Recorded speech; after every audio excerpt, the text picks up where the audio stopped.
A mail-order bride was rejected for being already pregnant, until the Amish man said, "She's mine." The stagecoach rattles into a dusty Colorado town. A young bride steps down, clutching her carpetbag and her swelling belly. She came west for hope.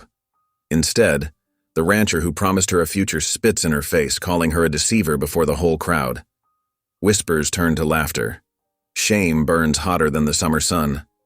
But then, boots scrape against the dirt. A plainclothed farmer, quiet as stone, steps forward. His voice cuts through the gossip like thunder over the prairie. "She's mine." The town gasps. Why would an Amish man, bound to strict ways and shunned for pride, claim a woman already cast aside? Behind every stare, danger brews. A shadow from her past is riding hard toward them. A soldier, a drifter, a man who says the unborn child is his. Now 2 worlds will collide, faith against fury, shame against mercy, and one woman's desperate hope for a home.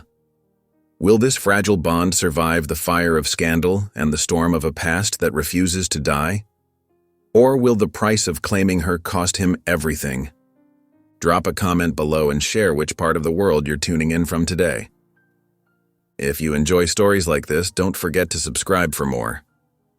Through the dusty haze of Garrison's main street, Nora Whitfield gripped the worn leather strap beside her seat, each jolt of the stagecoach sending waves of anxiety through her tired body. The late afternoon sun cast long shadows across the bustling Colorado rail town, its wooden buildings standing tall against the mountain backdrop. Her free hand instinctively moved to her swelling middle, hidden beneath the folds of her travel-worn dress. The words she'd rehearsed for weeks now tumbled through her mind like the wheels beneath her. "Mr. Crawford, I'm Nora Whitfield. I've come as we arranged." But each practice felt hollow now, weighted with the secret she carried.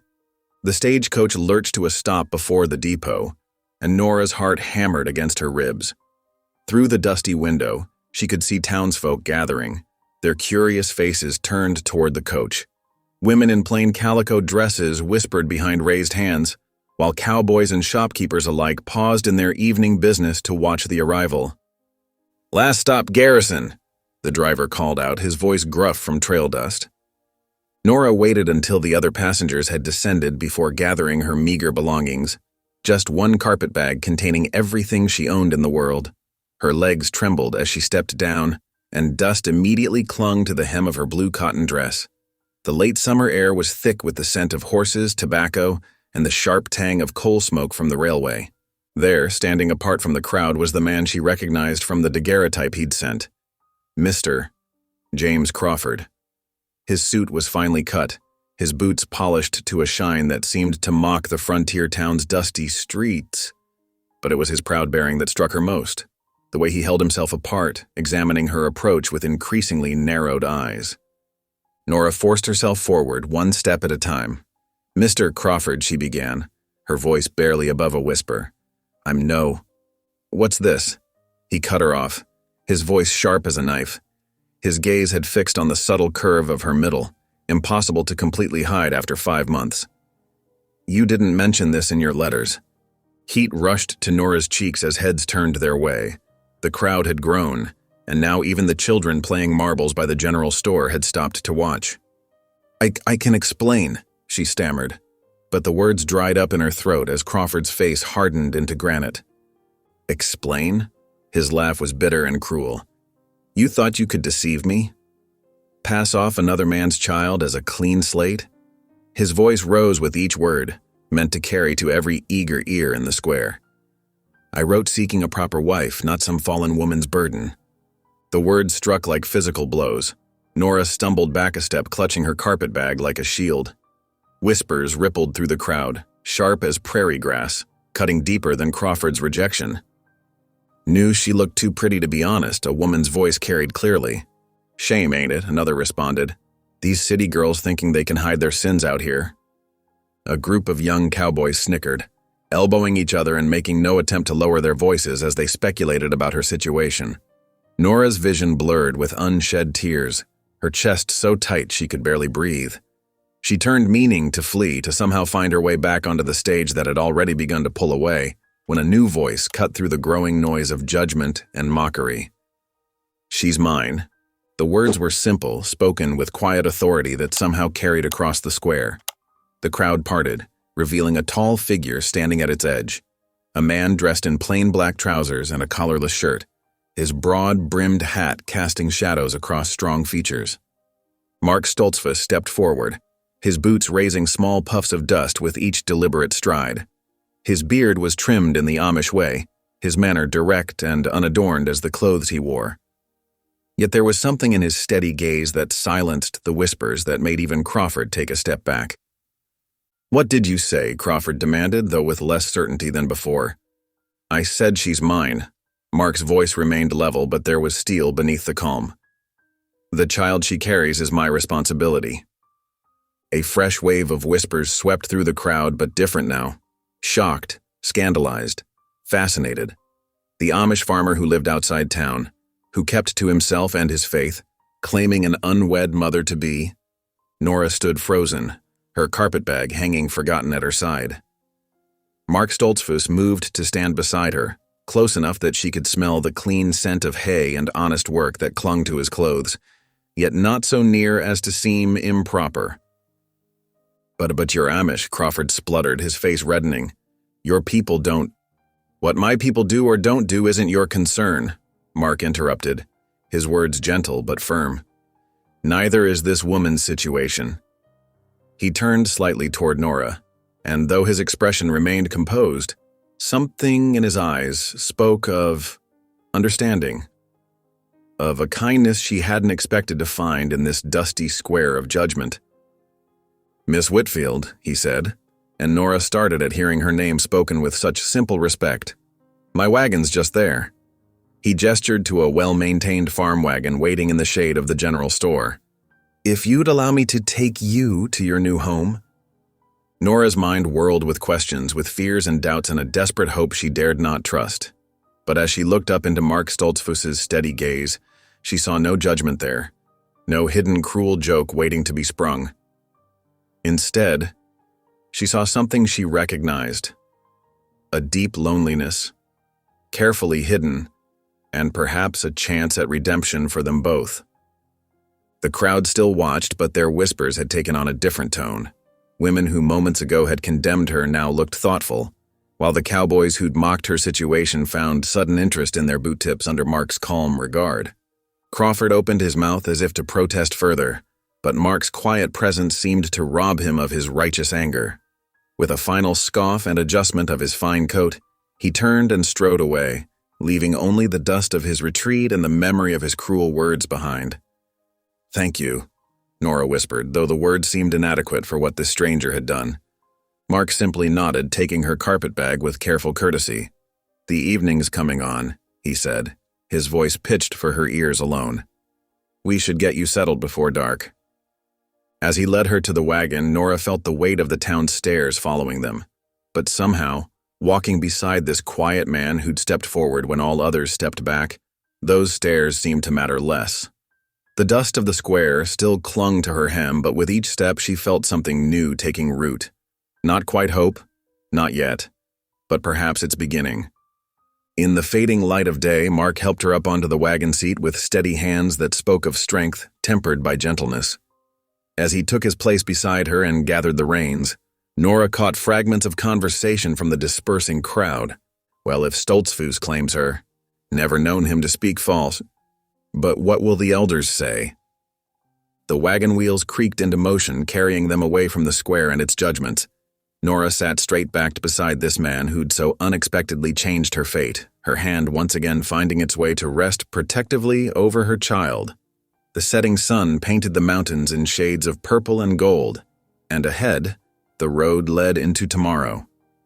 The wagon wheels creaked steadily as they left Garrison behind, the sounds of whispers and judgment fading into the rhythm of horse hooves on the dusty road. Nora sat rigid on the wooden seat, her carpetbag clutched in her lap like an anchor to reality. The late afternoon sun cast long shadows across the prairie grass, and meadowlarks called from fence posts that marked the way forward. Mark Stoltzfus handled the reins with quiet confidence, his presence beside her both reassuring and unsettling. The silence stretched between them, broken only by the natural sounds of their journey, leather creaking, wheels turning, and the occasional snort from the two draft horses pulling them steadily onward. After what felt like hours but couldn't have been more than 20 minutes, Nora gathered her courage. "Why?" she asked, her voice barely above a whisper. "Why would you claim me? You don't know me." Mark's hands remained steady on the reins as he considered her question. The wind rustled his plain black coat, and when he finally spoke, his words carried the weight of careful thought. "I know what it's like to stand alone," he said, his deep voice gentle, "to feel the weight of others' judgment." He paused, and something in his expression shifted, like clouds passing over the sun. "Back in Lancaster County, I had a betrothed, Sarah Yoder. The sweetest soul God ever created." Nora noticed how his hands tightened on the reins, though his voice remained steady. There was a fire in the barn. "Sarah," his words faltered for the first time. "She went in to save the horses. The roof collapsed before I could reach her." "I'm so sorry," Nora whispered, understanding now the shadows she'd seen in his eyes. Mark nodded once, acknowledging her sympathy. "After that, I couldn't stay. The railroad was coming through our land anyway, bringing more English and their ways. So I came west, sought a simpler life." He turned slightly toward her. "We, Amish, believe in plain living, in honest work. Pride is our greatest enemy. Pride and the temptation to judge others when we ourselves are imperfect." The wagon rolled over a small bridge, the hollow sound of wooden planks punctuating his words. "What I saw in town today was pride speaking through cruel tongues. It isn't our place to judge." Ahead, a modest farmstead came into view. A barn stood solid against the darkening sky, its weathered boards speaking of careful maintenance rather than neglect. Beyond it, a small cabin sat nestled against a stand of cottonwood trees, smoke rising from its stone chimney in a thin line against the evening sky. "It isn't much," Mark said as he guided the wagon into the yard, "but it's peaceful here." He helped her down from the wagon, his hands strong but respectful. Nora's legs felt shaky after the long ride, and she took a moment to steady herself while Mark unhitched the horses. "I'll show you around," he offered once the horses were settled. "The barn first. It's where most of the day's work happens." The barn doors opened with a familiar groan, revealing a clean, well-organized space. The sweet smell of hay filled the air, and two milk cows turned their heads to observe the newcomers with lazy interest. "The cows need milking morning and evening," Mark explained. "There's chickens too, and a vegetable garden behind the cabin. It's simple work, but honest." Nora nodded, already calculating how she could make herself useful. Anything was better than being idle with her thoughts. They moved on to the cabin, where Mark held the door for her with natural courtesy. Inside, the main room was spare but tidy, with a cook stove, a sturdy table with 4 chairs, and a few plain shelves holding books. Mostly Bible study texts, she noticed. "The smaller bedroom is yours," Mark said, gesturing to a door on the right. "I took the liberty of having Mrs. Miller from town help prepare it last week, when your letter said you were coming." Nora blinked in surprise. "You knew I was arriving?" "Word travels fast in small towns," he admitted. "I heard Crawford bragging about his mail-order bride. Didn't expect." He trailed off, clearly not wanting to mention her condition. The bedroom was small but clean, with a narrow bed, a chest of drawers, and a window that looked out over the garden. A patchwork quilt in simple patterns covered the bed, and fresh curtains hung at the window. "I'll let you settle in while I prepare supper," Mark said, excusing himself.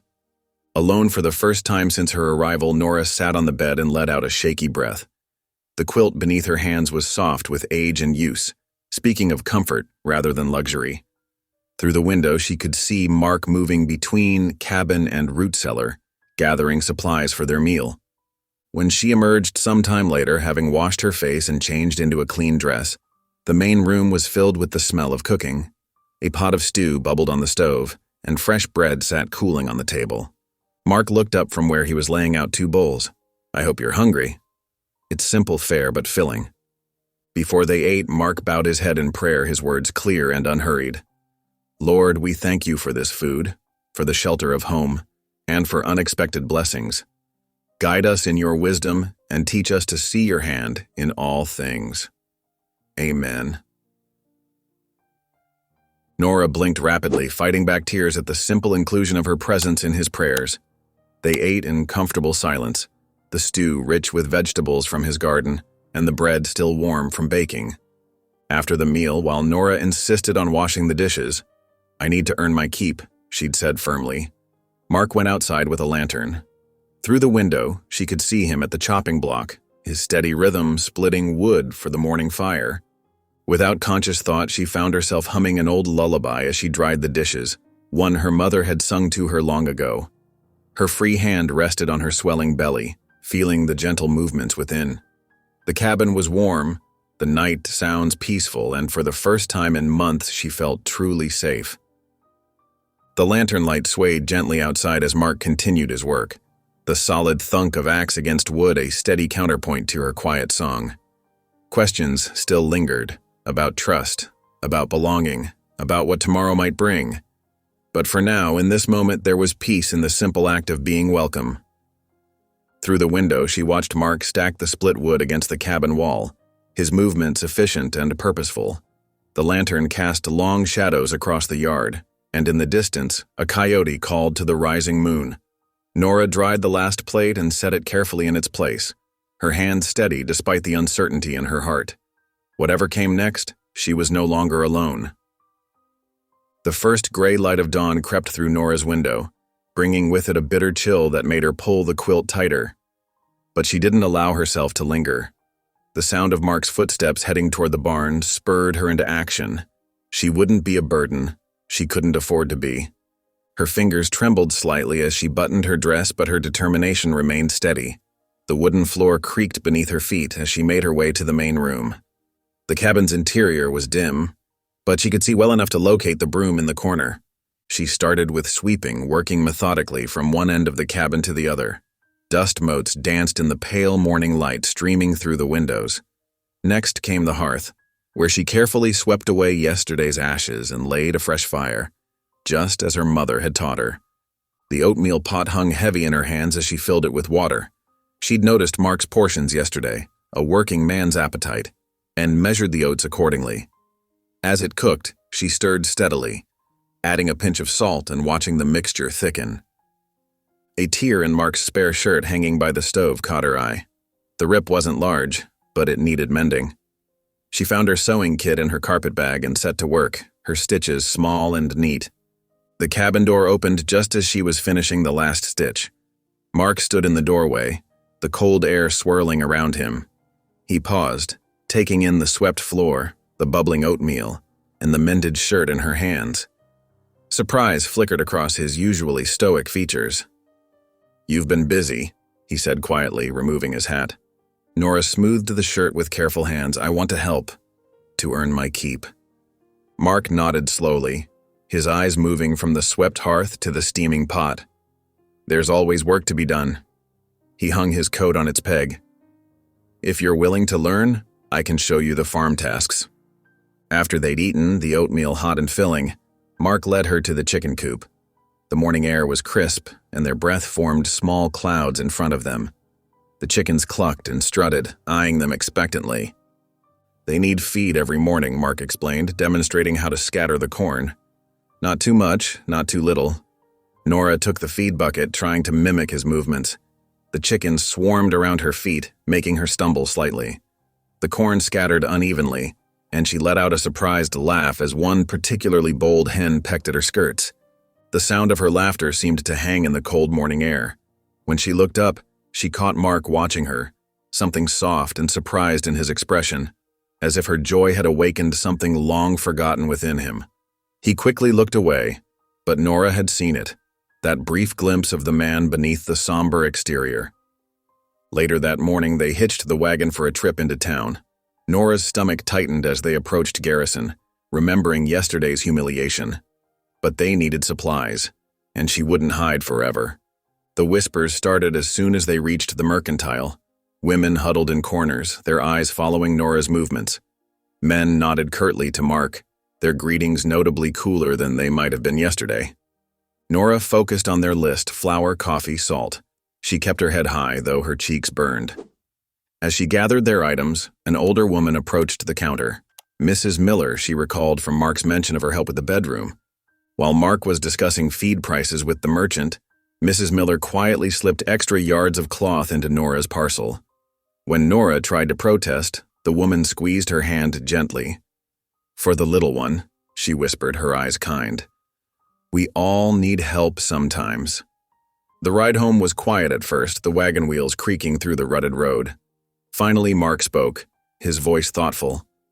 "Among my people, a man is judged not just by his crops or his craft," he said, eyes fixed on the path ahead, "but by how he protects those in his care, his family, his household." He paused, choosing his words carefully. "The English here don't understand our ways, but some things are the same everywhere. A man must stand for what's right." Nora's hands twisted in her lap. The question that had burned in her mind since yesterday finally escaped. "Do you regret it? Claiming me?" Mark was silent for so long she thought he wouldn't answer. When he did, his voice was quiet but clear. "Not yet." Two simple words, but they held no judgment, no condemnation. Just honest truth, and perhaps a hint of hope. That evening, after the chores were done and supper cleared away, Nora noticed Mark's German Bible on the shelf. She'd seen him reading it that morning before dawn, his lips moving silently over the words. "Would you?" She hesitated, then pressed on. "Would you like me to read some? I learned a little German from my grandmother." Mark looked surprised but nodded, bringing the Bible to the table. The leather was soft with age and use, the pages well worn. Nora opened it carefully, finding a familiar passage. Her German was halting, unpracticed, but she read slowly and with care. Mark sat with his head bowed, listening. The lamplight cast warm shadows across his face, softening his features. Outside, the wind whispered through the cottonwoods, and somewhere in the distance a coyote called. Inside the cabin there was only the sound of Nora's voice, carefully shaping the ancient words, and Mark's steady breathing as he listened. When she finished the passage, she looked up to find Mark watching her with an expression she couldn't quite read. But something had shifted between them, as subtle as the changing of seasons.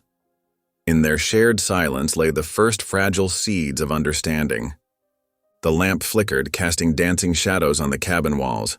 Through the window, the first stars were appearing in the darkening sky. Tomorrow would bring more work, more whispers to face, more bridges to build between their different worlds. But for now, in the quiet of evening, they had found a moment of peace in their unlikely partnership. The next few days settled into a gentle rhythm at the Stoltzfus farm. Dawn found Nora at the cook stove, while Mark's boots crunched across the frosted ground to tend the animals. The morning light would spill through the cabin windows, catching dust motes as Nora kneaded bread or stirred porridge. By the time Mark returned, breakfast waited on the table, steam rising from the cups of strong coffee. Their days moved in parallel paths that sometimes crossed, Mark in the fields, Nora keeping house. But those crossings grew sweeter with each passing day. At mealtimes, they shared more than food. Mark would describe the spring wheat's progress or mention a fence that needed mending. Nora would tell him about the bread that rose just right, or the patch of wild strawberries she'd discovered near the well. In the evenings, they took turns reading from Mark's German Bible. Nora's pronunciation improved steadily, and sometimes Mark would gently correct her, teaching her the proper way to shape the words. Those quiet moments, lit by lamplight, drew them closer in ways neither could quite name. But peace at the farm couldn't shield them from the town's growing whispers. Those whispers turned to stares when Sunday morning arrived, and Mark helped Nora down from the wagon in front of the white-clapboard church. Her dark dress couldn't quite hide her growing belly, and she felt the weight of every glance. The church bell tolled, calling the congregation inside. Nora followed Mark to a pew near the back, grateful for his steady presence beside her. The wooden bench was hard, but not as hard as the looks some of the townspeople cast their way. Pastor Richardson took his place at the pulpit, his black coat stark against the whitewashed wall behind him. He opened his Bible with deliberate slowness, and Nora's heart sank as he began to speak. "Today, brothers and sisters," his voice rang out, "we shall discuss the matter of purity. His eyes swept across the congregation, lingering just a moment too long on Nora. For without purity of spirit and body, how can we hope to enter the kingdom of heaven? The sermon that followed was like a series of small cuts, each word carefully chosen to wound without naming names. Nora kept her eyes fixed on her hands, folded tightly in her lap. Beside her, she felt Mark grow increasingly still, his shoulders squared and tense. Mrs. Whitaker, 3 pews ahead, turned to whisper something to her husband, her eyes sliding meaningfully toward Nora. Several other congregants shifted in their seats, stealing glances over shoulders. The air in the church grew thick with judgment. When the final hymn ended, Nora thought the ordeal was over. But as they made their way toward the door, Elder Thompson stepped into their path. His gray beard was neatly trimmed, his suit immaculate, but his eyes were cold as he addressed Mark. "Brother Stoltzfus," he said, loud enough for nearby congregants to hear, "I trust you understand how your situation might affect your standing in our community. A man's reputation is a delicate thing." Mark's face remained impassive, but Nora felt him tense beside her. Before either could respond, a small whirlwind of children burst through the church door, spilling onto the steps where they stood. "Miss Nora?" Little Sarah Miller called out, her Sunday ribbons bobbing as she bounced on her toes. "Is it true you're going to have a baby?"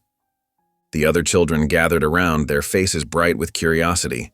Tommy Jenkins reached out to pat Nora's rounded belly with a gentle hand. "When will it come out? Will it be a boy or a girl? Can we come see it?" Their innocent questions and eager faces cut through the tension like sunshine through storm clouds.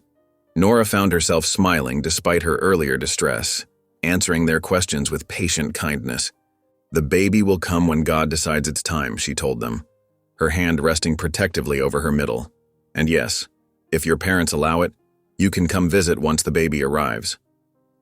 The children's mothers soon called them away, some with apologetic glances, others with tight-lipped disapproval. Elder Thompson had already stalked off, his message delivered. Mark helped Nora into the wagon, his movements gentle but his jaw set in a firm line. As they drove home, the clip-clop of hooves matching the beating of her heart, Nora couldn't contain her distress any longer. "I'm sorry," she whispered, her voice catching. "I never meant to bring trouble to your door. To damage your reputation in the community." Mark pulled the wagon to a stop, turning to face her fully. His eyes held a firmness she hadn't seen before, but his voice was gentle. "Let them talk," he said, each word clear and decisive. "A woman and her child are not shame. They're life itself, and protecting life can never be wrong." Nora blinked back tears, touched by the quiet strength in his words. They rode the rest of the way home in companionable silence, the spring sun warming their shoulders. That evening, as the day's heat began to fade, Mark beckoned Nora to follow him to the barn. Inside, the air was warm and sweet with hay. Bessie, their milk cow, stood patiently in her stall, her big brown eyes watching them with mild interest. "Time you learned to milk," Mark said, pulling up the 3-legged stool. "It's not difficult once you get the rhythm of it." Nora settled onto the stool, her skirts arranged carefully around her. Mark positioned her hands on Bessie's udder, his own hands covering hers to demonstrate the proper technique. "Gentle but firm," he explained, "like this." Her first attempts were clumsy, milk spraying everywhere but the bucket. A stream hit her cheek, and she couldn't help laughing. Mark's low chuckle joined hers as he wiped the milk from her face with his handkerchief. "You'll improve with practice," he assured her, his eyes crinkling at the corners. Bessie's patient. Indeed, the cow seemed unbothered by Nora's attempts, continuing to chew her cud placidly. After several more tries, Nora managed to direct a steady stream into the bucket. The barn filled with the rhythmic sound of milk hitting metal, punctuated by Bessie's contented sighs. As they worked together in the gathering dusk, Nora realized something had shifted between them. The pastor's harsh words and Elder Thompson's disapproval seemed to have pushed Mark to take a firmer stand. His defense of her, both at the church and on the road home, had strengthened the delicate trust growing between them. White foam filled the bucket as Nora finished milking. Her arms ached a bit, but satisfaction warmed her chest. She had learned something new, something useful. Each skill she mastered made her feel more secure in her place here. Mark helped her strain the milk into crocks, their movements falling into an easy rhythm. Through the barn door, they could see the first stars appearing in the darkening sky. The evening air carried the sweet scent of lilacs from the bush near the house, mixing with the warm animal smells of the barn. In town, Nora knew, tongues would continue to wag. The pastor would preach more sermons about sin and redemption. The elders would watch and judge. But here, in this moment, none of that seemed to matter. She had found something she hadn't expected. Not just shelter, but understanding. Not just protection, but respect. Mark's quiet strength and unwavering support had begun to heal something broken inside her. Each small moment, shared meals, scripture readings, milking lessons, wove another thread in the fabric of trust between them. Whatever storms the town's gossip might bring, Nora felt stronger knowing she didn't face them alone. The morning sun warmed the kitchen as Nora kneaded dough on the worn wooden table. Her movements were rhythmic, practiced. Push, fold, turn, just as her mother had taught her years ago. The familiar motions brought comfort, grounding her in this new place that was slowly beginning to feel like home. Fresh baked loaves already lined the counter, their golden crusts catching the light. The yeasty aroma filled the small cabin, mingling with the sweet scent of wild roses Mark had brought in yesterday. He'd picked them without ceremony, simply placing them in a tin cup by the window, but the gesture had touched her deeply. Through the open door, she could hear Mark splitting wood, the steady thunk of his axe keeping time with her kneading. The sound had become familiar, almost soothing, over the past week. She shaped the last of the dough into a loaf and set it to rise, dusting flour from her apron. When Mark came in for the midday meal, he paused at the sight of the fresh bread. Taking a warm slice, he closed his eyes as he tasted it. "This," he said slowly, "reminds me of my mother's table." His voice held a warmth she rarely heard, and Nora felt her cheeks flush with pleasure. "Would you tell me about her?" she asked softly, setting a bowl of soup before him. Mark was quiet for a moment, breaking another piece of bread. "She was gentle, like you, but strong too, always humming hymns while she worked." His words were few, but they painted a picture of love and loss that made Nora's heart ache. The afternoon brought visitors, Sarah Miller and Tommy Jenkins, their faces hopeful as they peered around the doorframe. "Miss Nora," Sarah called, "could you tell us another story?" More children followed, drawn by word of Nora's storytelling. She settled into the rocking chair Mark had recently repaired, opening the worn Bible in her lap. The children gathered at her feet, eyes bright with anticipation. "Today," she began, her voice clear and steady, "we'll hear about Daniel in the lion's den." As she read, she noticed Mark had moved his tool mending from the barn to the porch. Though he kept his eyes on his work, she knew he was listening. The story flowed from her lips, made vivid by the children's gasps and questions. When she described Daniel's faith in the face of danger, Tommy's eyes grew wide. "Weren't he scared of them big lions?" he whispered. "I reckon he was," Nora answered, "but he trusted God to protect him. Sometimes being brave doesn't mean not being scared. It means doing what's right, even when you are scared." From the porch, she caught Mark's slight nod and something warm bloomed in her chest. The children stayed until their mothers called them home for supper, reluctantly trailing away with promises to return tomorrow. As the sun began to set, Mark went to fetch the mail from town. He returned looking troubled, though he tried to hide it. Nora watched as he tucked a letter into his shirt pocket, his movements careful, deliberate. She didn't ask about it, but she noticed how the corners of his mouth tightened, how his shoulders carried new tension. That evening, while Nora mended a tear in one of Mark's shirts, she heard him pacing in his room.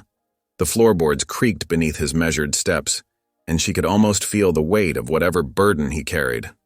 The letter, she suspected, held unwelcome news, but Mark kept his counsel. Dark clouds gathered as night fell, bringing with them the rumble of distant thunder. Nora had always been uneasy during storms, and now, with the baby moving restlessly within her, the feeling intensified. Lightning flashed, illuminating the cabin in stark white bursts. A particularly loud crack of thunder made her jump, one hand flying to her swollen belly. Before she could catch her breath, Mark was beside her, his presence solid and reassuring. "Come," he said gently, leading her to the rocking chair. "Sit and rest. His hand covered hers where it rested on her middle, steady and warm. The simple touch eased something in her chest she hadn't realized was tight with fear. "Thank you," she whispered, meaning more than just this moment. "Thank you for claiming me that day at the station. Thank you for giving me a home. Thank you for your quiet kindness." Mark nodded, understanding in his eyes. He stayed beside her as the storm raged, neither of them speaking but drawing comfort from each other's presence. The trust between them had grown into something deep and true, though neither spoke of love. It was there in the fresh-baked bread, in the wild roses by the window, in the way he steadied her during the storm. Later that night, after Nora had gone to bed, Mark sat at the kitchen table, the letter from the Amish elders spread before him in the lamplight. Elder Matthias Rupp's familiar handwriting filled the page with warnings and reproach. The words cut deep, about severing ties with the Ordnung, about straying from the path of righteousness, about the consequences of harboring an unwed mother. Mark traced the familiar phrases with weary eyes. "Your actions risk not only your own standing, but the very fabric of our ways," Elder Rupp had written. "To claim this Englishwoman, to take responsibility for her shame, is to turn your back on all we hold sacred." The letter crackled as Mark folded it carefully, returning it to his shirt pocket. Outside, the storm had passed, leaving behind the gentle patter of rain on the roof. From Nora's room came the soft sound of her breathing, peaceful in sleep. In that moment, Mark felt the weight of his choice, not just the claiming of Nora at the station, but every day since, every small decision that drew them closer together. The elder's disapproval pressed heavy on his conscience, yet, when he thought of Nora reading to the children, of her careful tending to his home, of her quiet strength in the face of judgment, he couldn't find it in his heart to regret his choice. The path ahead might be difficult, but watching her bloom under his protection, seeing her find her place here, it felt right in a way he couldn't explain to Elder Rupp or anyone else. Tomorrow would bring new challenges, but for now, Mark took comfort in the simple peace of their shared home. The bread Nora had baked sat wrapped in clean cloth, ready for breakfast. Her mending basket held his newly repaired shirt. These small acts of care spoke louder than any elder's warnings. The lamp burned low as Mark sat in the quiet kitchen, listening to the rain and remembering his mother's words from long ago. "Sometimes, son, God's will doesn't look like what others expect. Sometimes it looks like mercy." He touched the letter in his pocket, feeling its weight, but his heart was steady. Whatever came next, he would face it with the same quiet determination that had led him to step forward that day at the station. Outside, the rain continued its gentle song, washing the world clean, while inside, the cabin held its precious peace, a peace built of shared meals and stories, of wild roses in tin cups, of hands steady in storms, of trust growing day by day into something neither Mark nor Nora had dared to hope for, but both had begun to cherish. Morning light streamed through the cabin windows, the air fresh and clean after last night's storm. Puddles dotted the yard, reflecting the bright blue sky above. Nora stood at the kitchen window, breathing in the sweet scent of rain-washed earth, while she carefully packed eggs into straw-lined baskets. Mark entered from the barn, his boots leaving damp prints on the floor. "The wagon's ready?" he said, pausing to watch as she wrapped the last of the eggs. Her gentle handling of even such simple things never failed to impress him. "I'll fetch my shawl," Nora replied, moving with the careful grace she'd developed as her belly grew larger. The morning air still held a chill, though the sun promised warmth later. The wagon wheels splashed through puddles as they made their way into town, the horses' hooves marking steady time on the muddy road. Nora held tight to the egg baskets in her lap, protecting them from the jolts and bumps. Neither spoke much, but the silence between them was comfortable, broken only by birdsong and the creak of leather harness. Garrison was already bustling when they arrived, the streets beginning to dry in the morning sun. Outside the mercantile, a man in a black coat was setting up a strange contraption on wooden legs. A small crowd had gathered to watch. "Step right up, folks," the man called out, adjusting the cloth that covered his head and camera. "Preserve your family's memory forever. Only $1 for a portrait that will last generations." Mark helped Nora down from the wagon, steadying her with a gentle hand at her elbow. She paused, watching as the Hendersons, a family of 5, posed stiffly before the camera. The flash powder puffed, making the children blink and giggle. Inside the mercantile, mister. Wilson counted out their trade credit for the eggs. Fine-looking batch today, he commented, writing in his ledger. Your hens must be happy, Mrs. Stoltzfuss. The name made Nora's cheeks warm. She'd noticed people in town had begun calling her that, assuming she and Mark had married quickly due to her condition. Neither of them had corrected the assumption. While Mark discussed feed prices with Mr. Wilson, Nora drifted to the store's window. Outside, more families were lining up for portraits. She watched a young mother adjust her baby's bonnet, remembered her own mother's cherished daguerreotype hidden in her carpet bag. Mark appeared at her shoulder, following her gaze. Pure vanity, he said quietly, but there was a question in his voice. Perhaps, Nora admitted, one hand resting on her belly, but sometimes it's nice to have something to hold on to remember by. Mark was silent for a long moment, his reflection thoughtful in the window glass. Then, surprising her, he reached for his coin purse. We should join the line, he said simply. Nora's eyes widened. Are you certain? I know your people don't. I'm certain, he interrupted gently. The photographer was calling out prices again, his voice carrying through the morning air. They waited their turn, watching as other families posed and preened. Nora smoothed her plain dress, suddenly conscious of its simplicity among the townswomen's finery. But Mark stood tall beside her, his quiet dignity worth more than any fancy clothes. Now then, the photographer said when it was their turn, gesturing them to the wooden chair he'd set up. The lady should sit, I think. His eyes took in Nora's condition with professional discretion. Mark helped her settle in the chair, then stood beside her, his hand resting on the chair back. The photographer disappeared beneath his black cloth. The gentleman might place his hand on the lady's shoulder, he suggested, voice muffled. And madam, you may rest your hands. Just so. He gestured to her middle. Nora felt Mark's warm hand on her shoulder and sat straighter, proudly cradling her swollen belly. The photographer's head emerged. Hold very still now. 3, 2, 1. The flash powder burst in a puff of white smoke. Nora blinked away the afterimage, aware of the townsfolk watching from the boardwalk. Their whispers carried clearly in the morning air. Married her quick, didn't he? Well, what else could a God-fearing man do? That's the Amish fellow, ain't it? Thought they didn't hold with him. Mark's hand tightened slightly on her shoulder, then relaxed. He helped her up with careful courtesy, paying the photographer without acknowledging the whispers. Your portrait will be ready this afternoon, the man said, already preparing for his next subjects. They completed their trading at the mercantile, loading supplies into the wagon. As Mark helped Nora up to the seat, she caught sight of Mrs. Henderson watching them, her expression a mixture of pity and curiosity. The ride home was quiet at first, the wagon wheels leaving fresh tracks in the drying mud. The morning sun had burned away the last of the storm clouds, leaving the sky a perfect autumn blue. Thank you, Nora said softly, breaking the silence. For the portrait. I know it goes against your ways. Mark kept his eyes on the road ahead, but his voice was gentle. Some things matter more than old ways. They arrived home to find the chickens scratching in the yard, and the morning glories opening their faces to the sun. While Mark unloaded the wagon, Nora went inside to start bread for their supper. The familiar motions of measuring flour and warming water soothed her. She hummed as she worked, an old hymn her mother had loved. The dough came together under her hands, smooth and alive with yeast. From the corner came the steady sound of sandpaper on wood.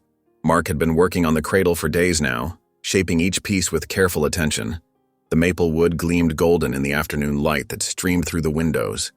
Nora punched down the bread dough, her movements strong and sure.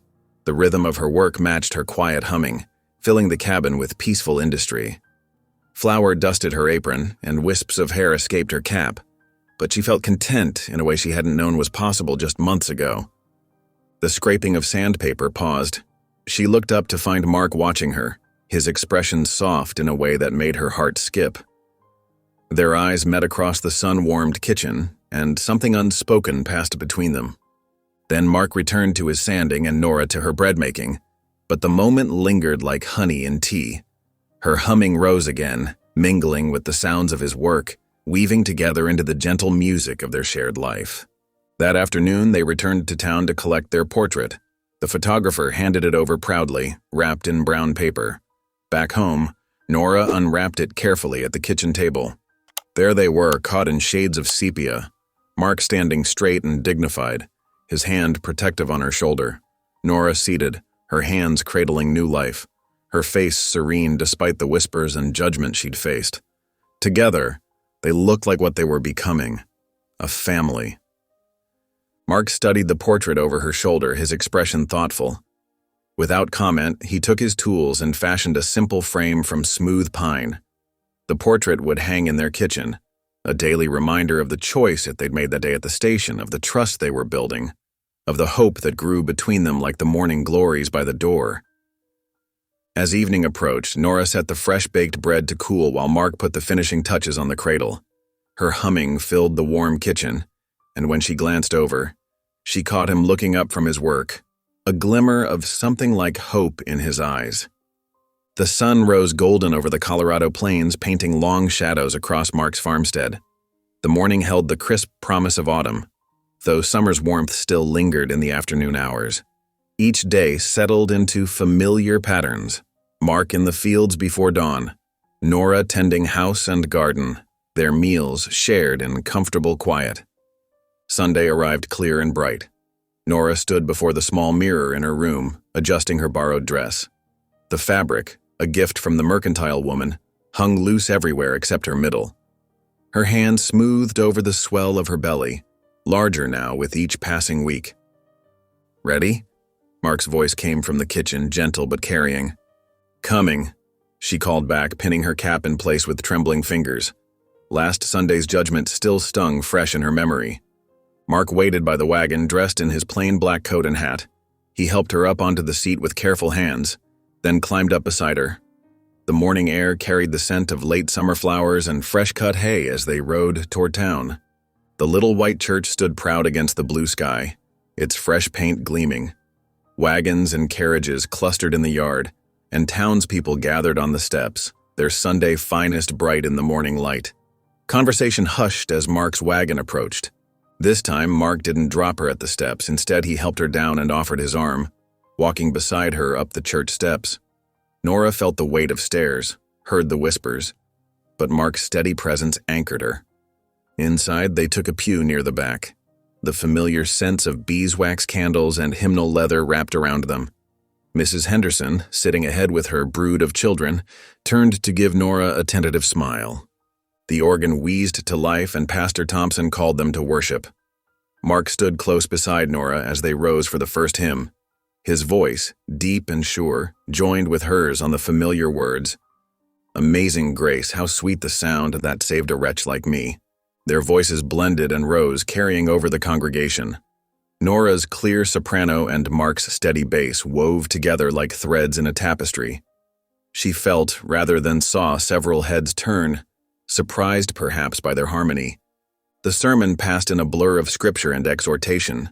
Pastor Thompson spoke of forgiveness and redemption, his eyes occasionally finding their pew. Nora kept her gaze steady on her Bible, though she felt Mark's shoulder brush hers in silent support. After the final Amen, the congregation moved toward the church steps for their weekly socializing. Nora would have slipped away quietly, but Mark's hand at her elbow kept her beside him. "Good morning, Pastor Thompson," Mark said, his voice carrying clearly. "I'd like you to meet my wife, Nora." The words fell like stones in still water. Ripples of whispers spread through the gathered crowd. Nora's cheeks burned, but she lifted her chin, drawing strength from Mark's unwavering presence. Pastor Thompson recovered first, extending his hand automatically. "Mrs. Stoltzfus," he managed, glancing between them. "Welcome to our congregation." Others stepped forward, some offering hesitant handshakes, others hanging back with tight lips and narrowed eyes. Mrs. Henderson brought her children forward, the little ones crowding around Nora with innocent curiosity about her growing belly. "When's the baby coming, Mrs. Stoltzfus?" little Sarah Henderson asked, eyes wide. "Late autumn, dear," Nora answered softly, grateful for the children's simple acceptance. Not everyone shared their warmth. On the edge of the crowd, several men gathered, their expressions dark. Among them stood Thomas Burke, whose cattle sometimes strayed onto Mark's land, and James Wilson, the mercantile owner's brother. "Ain't right," Burke muttered, loud enough to carry. "One of them plain folk taking liberties." Wilson spat into the dust, should know his place. Mark's shoulders stiffened, but he gave no other sign of hearing. Instead, he guided Nora through the crowd with quiet dignity, accepting the few genuine welcomes and weathering the cold shoulders with equal grace. The ride home felt lighter somehow despite the morning's tension. Nora's hand found Mark's on the wagon seat. "Thank you," she whispered. He squeezed her fingers gently. Truth needs no hiding. Back at the farm, the afternoon settled into Sunday peace. Nora changed from her church clothes and set about preparing their dinner. The familiar tasks centered her, peeling potatoes, kneading dough for biscuits, stirring the soup pot that bubbled with yesterday's chicken. Mark came in from checking the stock, bringing the crisp autumn air with him. He hung his hat by the door and rolled up his sleeves to help with dinner preparations. Together they worked in comfortable silence, moving around each other, in the small kitchen like dancers who knew the steps by heart. Over dinner they talked of small things, the ripening apples in the orchard, the new calf in the barn, the winter wheat Mark would soon plant. Laughter came easier now, warming the cabin like sunshine through windows. After the dishes were cleared, they sat together at the table with Mark's German Bible between them. Nora's reading had improved. She followed the verses carefully, asking Mark to help with the harder words. His patience never wavered as he guided her through the passages. "Love bears all things, believes all things, hopes all things, endures all things." Nora read slowly, the German words growing familiar on her tongue. "Gut," Mark praised softly. "Very good." Evening crept in, painting the cabin walls gold, then purple. Mark lit the lamps while Nora made tea, the familiar ritual of ending their day together feeling more right than ever. But as darkness settled fully over the land, Mark's expression grew thoughtful. He pulled on his coat and picked up the lantern. "Need to check the fences," he said quietly. "Won't be long." Nora watched from the window as his lantern light moved along the property line. She knew he wasn't just checking fences. He was watching, aware that his declaration at church might bring trouble. The muttered words of the angry men echoed in her memory. Mark's path took him in a careful circle around the farmstead, his lantern swinging steady and sure through the gathering night. From her window, Nora could see his determination in every step.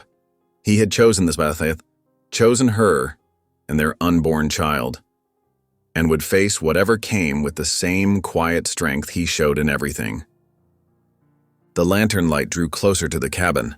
Nora set water to heat for Mark's return, knowing he'd want tea after his walk in the cooling night air. Her hands moved through the familiar motions, but her heart was full of the day's moments. His strong voice beside her in church, his proud introduction, his gentle guidance through the German verses. When Mark stepped back into the cabin, bringing the night air with him, Nora had his tea ready.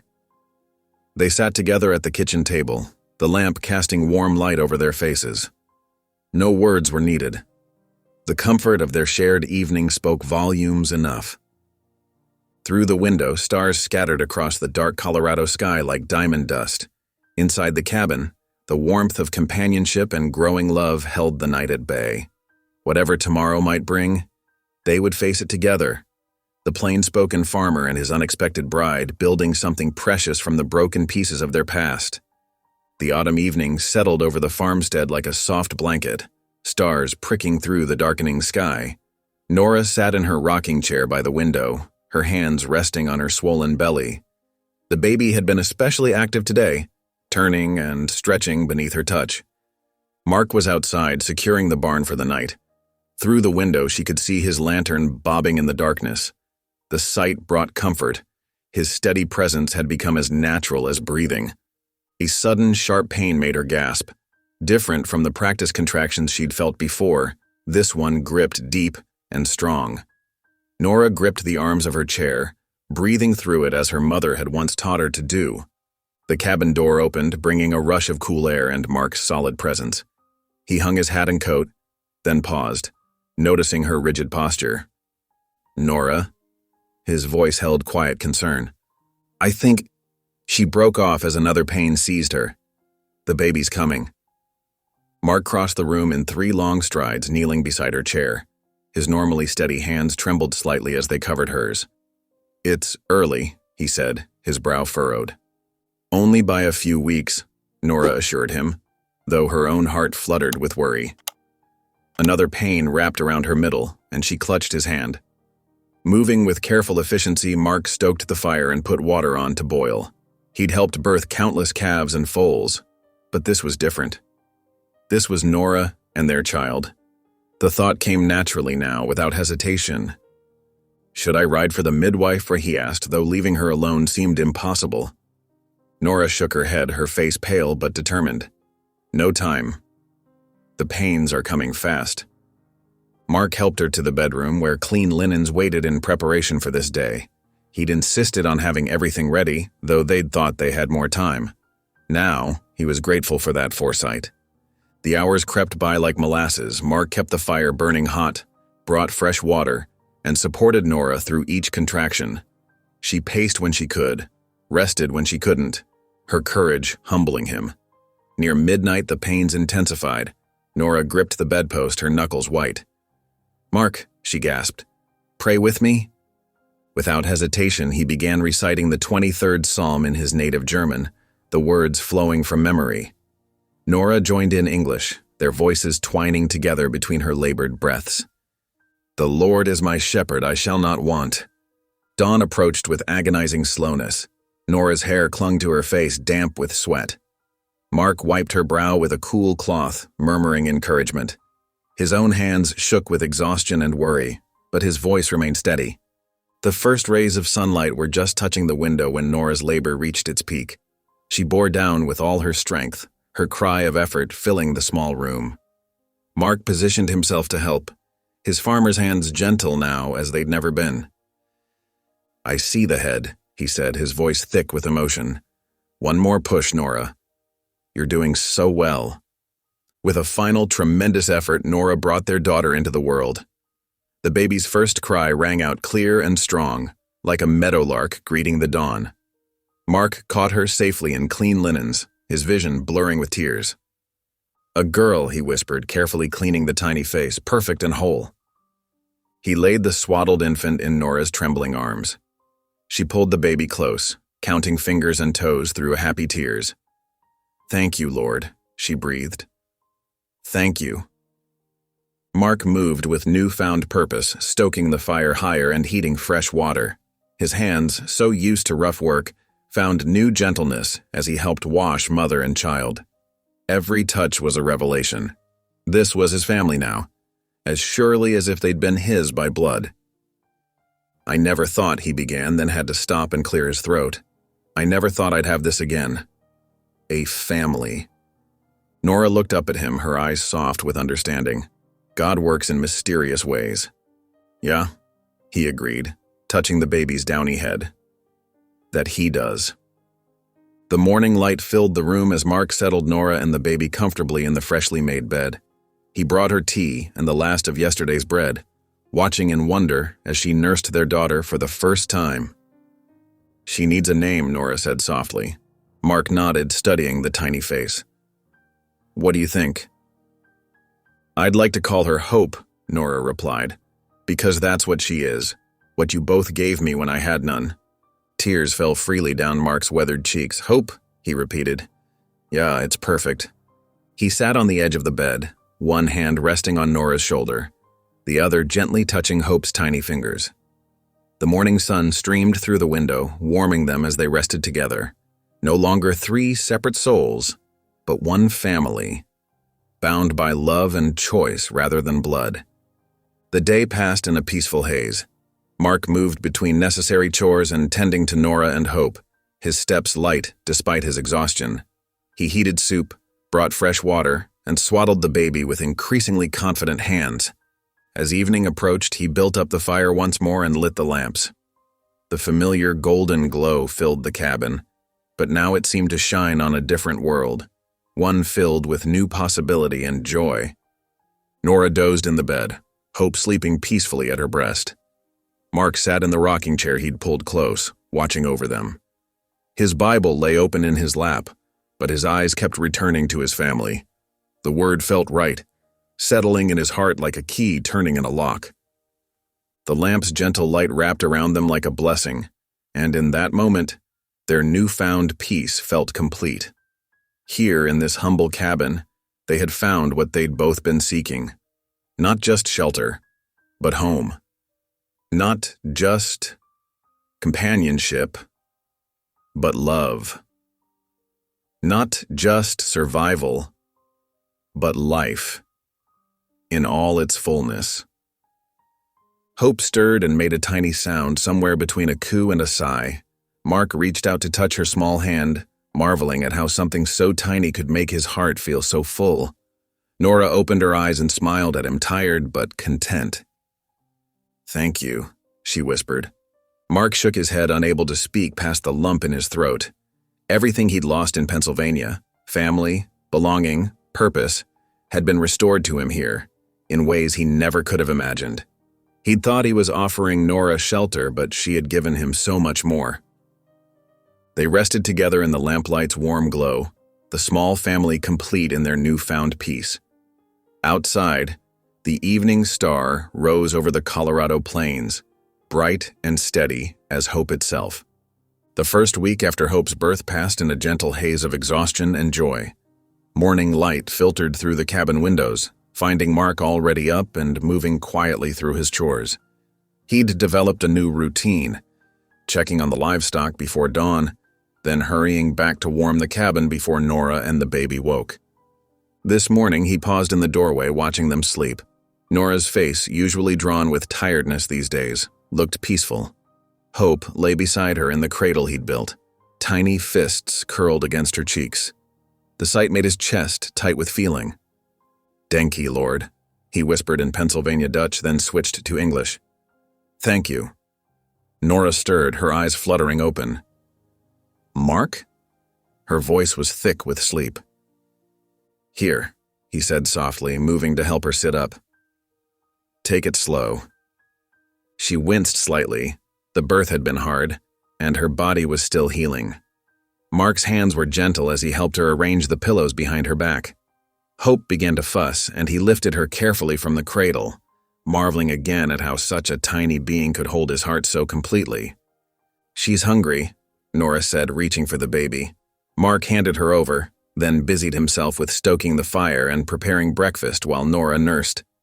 The morning passed in their new rhythm, feeding chickens, changing diapers, hanging wash on the line. Mark found himself doing tasks he'd never imagined, folding tiny gowns, warming clothes by the fire before dressing Hope, learning to tell her different cries apart. Near midday, they heard the familiar sound of children's voices approaching.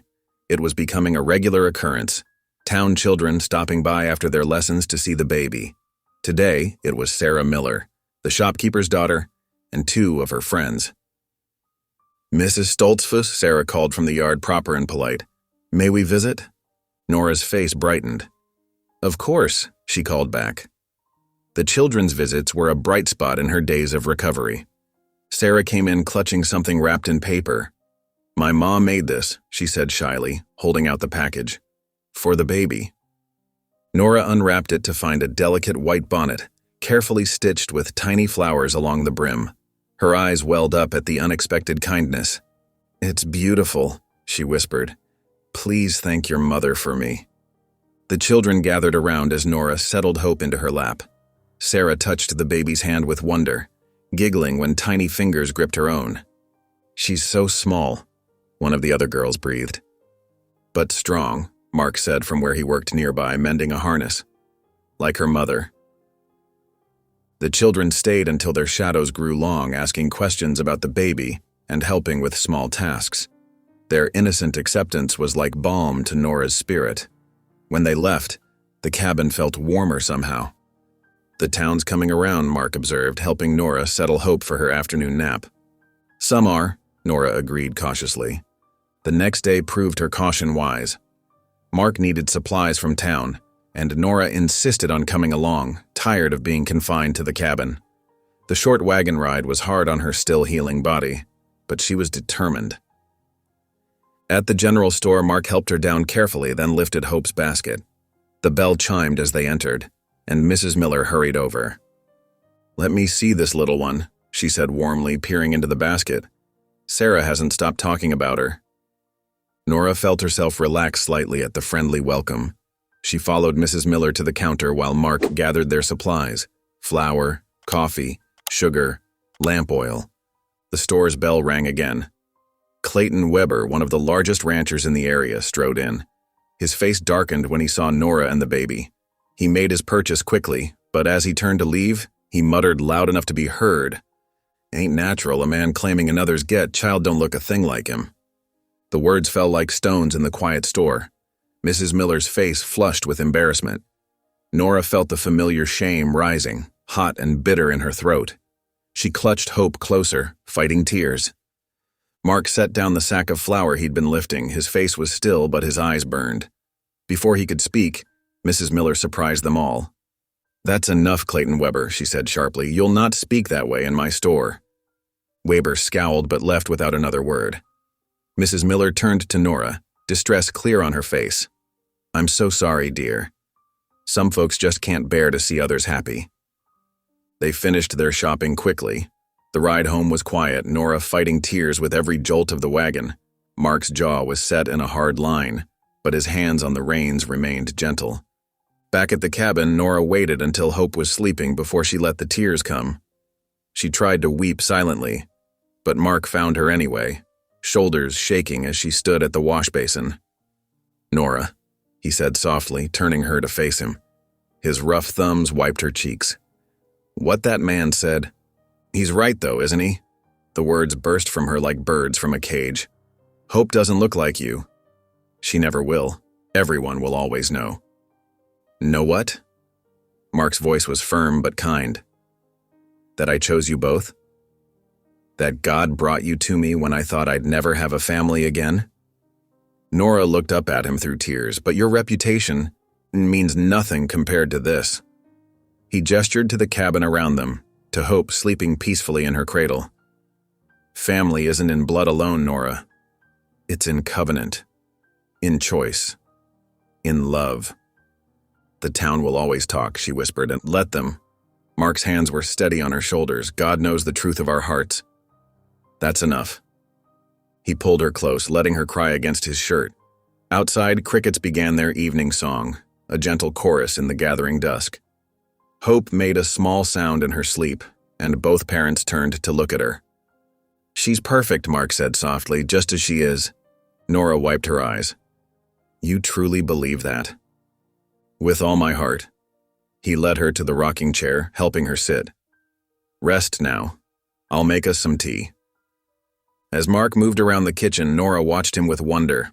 This quiet man who'd claimed them both, who shouldered their burdens without complaint, who found joy in the smallest moments.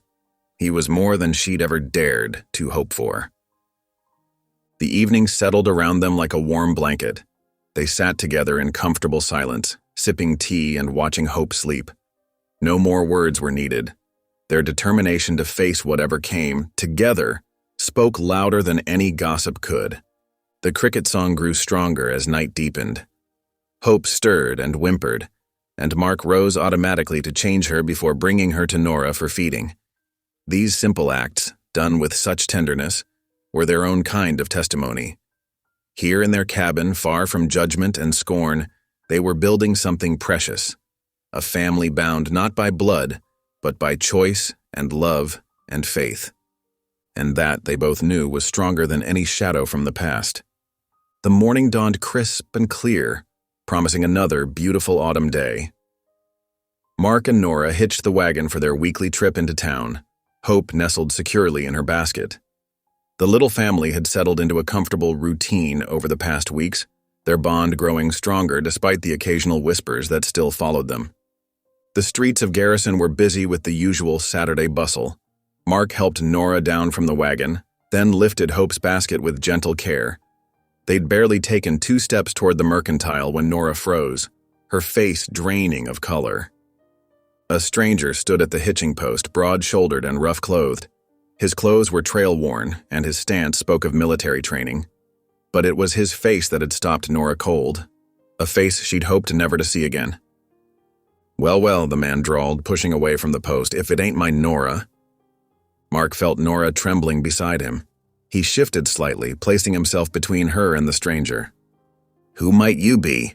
Mark's voice was quiet but firm. The stranger's smile didn't reach his eyes. "Name's James Hawkins, formerly of the 7th Cavalry." He tipped his hat mockingly. "Though Nora here knew me better when I was stationed in Missouri." A small crowd began to gather, drawn by the tension crackling in the air. Nora clutched Hope's basket closer, her knuckles white. "That's my child you're holding," Hawkins said, his voice hardening. "Reckon it's time she came home with her real father." Whispers rippled through the gathering townspeople. Mark remained steady, his voice level. "The child is mine now. As is her mother." Hawkins laughed, a harsh sound that made Hope stir and whimper. "That so? Last I checked, a man can't just claim another man's child. There's laws about such things." "James, please," Nora's voice was barely above a whisper. "Just leave us be." "Leave you be?" Hawkins took a step forward, making Nora flinch. "After you ran off carrying my child?" "I don't think so, darling." Mark's hand tightened on his walking stick. "Sir, I suggest you step back." "Or what, plain folk?" Hawkins sneered. "You gonna thump me with that stick? I fought Indians out west. You think I'm scared of a farmer in funny clothes?" The crowd had grown larger. Among them stood Pastor Reynolds, watching with concern, and Sheriff Miller, his hand resting cautiously on his gun belt. "The child is mine by right," Hawkins continued, his voice carrying across the square, "and I aim to take what's mine, one way or another." He moved toward Nora again, but Mark stood firm. "The law respects a man's right to protect his family." "Family?" Hawkins spat on the ground. "That ain't no family. That's my woman and my child hidden away by some soft-handed farmer playing house." Hope began to cry in earnest now, disturbed by the raised voices. Nora tried to soothe her, but her own hands were shaking too badly. "I'll give you one day to think it over," Hawkins said, his eyes cold. "Come tomorrow, I'm taking what's mine, either by law or by force." He looked directly at Nora. "You know what I'm capable of, don't you, darling?" Nora went even paler, if that was possible. Mark's jaw tightened, but before he could respond, Sheriff Miller stepped forward. "That's enough threatening for one day, mister," the sheriff said firmly. "Why don't you move along?" Hawkins held up his hands in mock surrender. "Just having a friendly chat with my family." He backed away, that cold smile still playing on his lips. "Remember, one day." The crowd dispersed slowly, buzzing with this new development. Mark guided Nora and Hope quickly to the wagon, their shopping forgotten. The ride home was silent except for Hope's occasional whimpers and Nora's muffled sobs. Back at the cabin, Mark helped Nora inside, making sure she was settled in the rocking chair with Hope before heading out to the yard. He grabbed his axe, attacking the woodpile with controlled fury. Each swing carried the weight of his anger, his fear, his determination to protect what was his. Inside, Nora paced the cabin, Hope cradled close. She paused at the window, watching Mark split wood with mechanical precision. Her hands shook as she crossed herself, whispering prayers over Hope's downy head. "Lord, protect us," she murmured. "Please don't let him take her." The afternoon light was fading when Mark finally came inside, his shirt soaked with sweat despite the cool air. He found Nora at the table, Hope asleep in her basket nearby. She looked up at him with red-rimmed eyes. "I should have told you," she whispered, "about him." "About what happened?" Mark sat down across from her, his hand still grimy from the axe handle. "You don't owe me any explanations." "But I do." Nora's voice trembled. He wasn't kind, Mark, even before. When he found out about the baby, he was so angry. Said I'd trapped him. That's why I ran." Mark's jaw clenched. "Did he hurt you?" Nora looked away, and that was answer enough. Mark's hands curled into fists on the table. "He won't touch either of you," he said firmly. "I swear it." "But he's right about the law," Nora said, fresh tears spilling. "He's her father. They'll give her to him." "No." Mark's voice was steel. "The law also says a man must provide for his child. Has he sent one penny for Hope's care? One letter asking after her welfare? Nora shook her head. Then he has no claim, Mark said, not in God's eyes and not in mine. He reached across the table, taking her trembling hands in his calloused ones. Listen to me, Nora. You and Hope are my family now. I claimed you both before God and the whole town. I won't let him take you from me. Hope stirred in her basket, making small snuffling sounds. Both of them turned to look at her, this tiny being who had bound their hearts together. What are we going to do? Nora whispered. Mark squeezed her hands gently. We're going to pray. And then we're going to fight. Not with fists or guns. That's his way. We'll fight with truth and faith and the strength of our community. The community? Nora gave a bitter laugh. Half of them still whisper about us. They whisper, yes, but they've also seen us these past months. Seen how we live, how we love Hope. Mark's voice grew stronger. They've watched their children play in our yard, eaten your bread, prayed beside us in church. That counts for something. Outside, the last light was fading from the sky. Mark rose to light the lamps, then took Hope from her basket when she began to fuss. He held her with practiced tenderness, swaying slightly as he paced. I never thought I'd have this again, he said softly. After Rachel died in that fire, I thought God had closed that door forever. But then, he sent you both to me. He looked at Nora, his eyes fierce with love and determination. I won't let anyone take my family from me again. Not ever. Nora stood and went to them, laying her head against Mark's shoulder as he held Hope. They stood like that for a long moment, drawing strength from each other. Whatever comes tomorrow, Mark said quietly, we face it together. The evening settled around them, heavy with uncertainty. Hope drifted off to sleep in her father's arms, not her father by blood, but by choice and love and fierce devotion. And in that simple truth lay their greatest strength. The morning dawned gray and heavy, matching the weight in Mark and Nora's hearts as they prepared for the meeting with the church elders. Mark hitched the wagon, while Nora wrapped Hope snugly against the autumn chill. Neither spoke much during the ride into town, but their hands found each other, fingers intertwined, drawing strength from the connection. The church stood stark against the clouded sky, its white clapboard walls recently painted. Elder Matthias Rupp waited on the steps, his stern face set in deep lines of disapproval.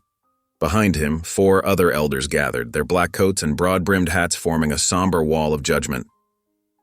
Brother Mark, Elder Rupp said, his voice carrying across the yard, we would speak with you and your household. Mark helped Nora down from the wagon, keeping one hand protectively at her back as they approached. Hope stirred in her blankets, making small sounds that echoed in the tense silence. Inside the church, James Hawkins already waited, cleaned up but still carrying himself with that military bearing. His eyes followed Nora as she entered, a predatory gleam that made Mark step closer to her. Be seated, Elder Rupp instructed, gesturing to the front pew. The other elders took their places behind the pulpit, forming a tribunal of sorts. We have gathered, Elder Rupp began, his German accent thickening with emotion, to address a matter of grave concern to our community. Brother Mark, you have taken actions that threaten the very foundation of our Ordnung. With respect, Elder, Mark said quietly, I have acted as my conscience and faith directed. Your conscience? Elder Rupp's voice sharpened. Was it conscience that led you to claim another man's child? To harbor a woman of questionable virtue? Nora flinched at the words. Hope began to fuss, picking up on her mother's distress. That's right, Hawkins cut in, his voice carrying that edge of mockery. The girl's mine, plain and simple. Was before she ran off, still is now. We have received your testimony, Mr. Hawkins, one of the other elders said, and your documentation. Mark's head came up sharply. What documentation? Elder Rupp produced a letter, the paper crackling in the church's silence. Mr. Hawkins has provided proof of his prior relationship with the woman and his claim to the child. He has also expressed his intent to make things right. Make things right? Nora's voice trembled. He abandoned us, threatened us. Now, darling, Hawkins drawled, you know that ain't true. You're the one who ran, remember? I'm here now, ready to do my duty. Mark's fists clenched at his sides, but he kept his voice steady. Elder Rupp, this man has shown no interest in the child until now. He has provided nothing for her care, sent no word of concern. Nevertheless, Elder Rupp said firmly, he has a legal claim that supersedes your emotional attachments. Emotional attachments? Mark stood suddenly, his voice filling the church. I have given them my name, my protection, my love. Is that not what our faith teaches? To care for the widow and orphan? She is neither widow nor orphan, another elder pointed out. She is a woman who made choices that led her here. And what of my choices? Mark challenged. I chose to take them in. I chose to make them my family. Does our faith not teach redemption? Does it not speak of God's grace? The elders murmured among themselves, clearly divided. Elder Rupp raised his hand for silence. Brother Mark, your heart may be pure, but your actions endanger everything we stand for. The Ordnung exists to protect us from worldly corruption. By binding yourself to this situation, you risk bringing scandal upon us all. Then let me bear that risk, Mark said firmly. It is not so simple, Elder Rupp countered. Your choices affect the entire community. We cannot allow one member's willfulness to threaten our way of life. Hawkins stood, straightening his coat with deliberate slowness. Seems to me the solution's clear enough. The girl and the baby come with me, where they belong. Your community keeps its purity. No. Mark's voice was like iron. No man may claim what God has redeemed. The words hung in the air, heavy with conviction. Elder Rupp's face darkened. You would defy the elders? Choose this path over your own people? I choose what is right, Mark said simply, as God gives me wisdom to see it. Then you leave us no choice, Elder Rupp declared. If you persist in this course, you risk excommunication. You will be cut off from your people, your heritage, everything you have known. Nora gasped softly, tears spilling down her cheeks. Hope began to cry in earnest now, her wails echoing off the church walls. Brother Mark, one of the younger elders spoke up, his voice gentler. Consider carefully. This is no small thing you risk. Mark looked down at Nora and Hope, then back at the elders. His voice, when it came, was quiet, but unshakable. I have considered. I choose them. The finality of his words seemed to settle like dust in the sunbeams streaming through the windows. Elder Rupp's face was carved from stone. You have 1 week to reconsider, he pronounced. After that, if you have not changed course, you will be cast out. Hawkins stepped forward, triumph gleaming in his eyes. And the law will support my claim to my child. Count on that. The ride home was heavy with unspoken words. Hope had finally fallen asleep, exhausted from crying. When they reached the cabin, Nora laid her gently in her cradle, then turned to Mark with devastation in her eyes. I cannot let you lose everything for us, she whispered. Your people, your faith, it's too much. You are not letting me lose anything, Mark said firmly. I am choosing. There is a difference, but your whole life is with them. Your family, your traditions. Tears spilled down her cheeks. I should leave. Take Hope somewhere far away. Spare you this pain. Mark crossed the room in 2 strides, taking her hands in his. No, we stand together, come what may. But why? Nora's voice broke. Why risk so much for us? Because you are my family now, Mark said simply. Because loving you and Hope is not a risk. It is a blessing. Whatever comes, we face it together. The evening settled around them, broken only by Hope's soft whimpers from her cradle. Mark and Nora sat at their table, hands still clasped, drawing strength from each other. Outside, the wind picked up, rattling the windows, but inside, their unity held firm. As night fell, Mark read from his Bible by lamplight, his voice steady despite the day's turmoil. Nora listened, hope cradled against her chest, and felt the familiar words wash over her like a balm. They might face uncertain days ahead, but in this moment their bond remained unbroken. The shadows lengthened across the cabin floor, but Mark and Nora stayed close, their shared warmth a defiance against the growing cold. Whatever tomorrow might bring, they would face it together, their love a quiet rebellion against those who would tear them apart. The days crept by like shadows across the farmyard, each sunrise bringing fresh worry. Mark noticed how Nora's hands trembled when she hung the washing, her eyes constantly scanning the horizon. Hope seemed to sense the tension, fussing more than usual in her cradle.